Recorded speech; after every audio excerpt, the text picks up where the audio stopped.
What are low GMO risk crops, and what does that mean for you and your family? Well, I'm going to cover that in today's video, so stay tuned and don't go anywhere.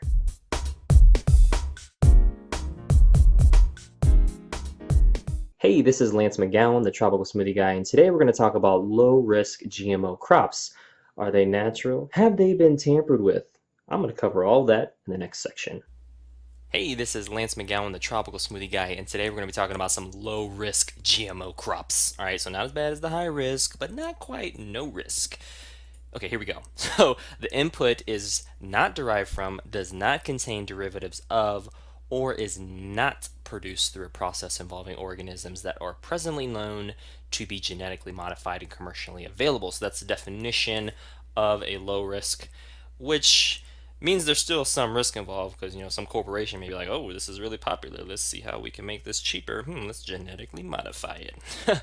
Okay, so it's low risk. You can see there's a yellow light here. And then some examples include lentils, spinach, tomatoes, which actually tomatoes can and are genetically modified, sesame seeds, avocados. So what this means is these aren't like some major crops that are typically genetically modified, but they still can be. So there's still a risk, and some of them actually are, like tomatoes.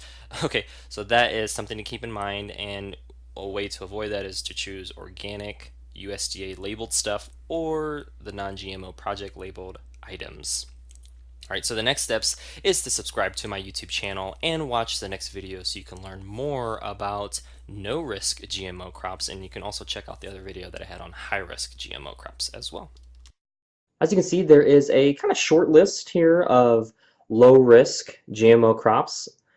Some of you've probably heard of as well. And it's not an exhaustive list. There's lots of other ones that haven't been tampered with or have a low risk of being tampered with or haven't been messed with too much. I mean, tomatoes, yeah.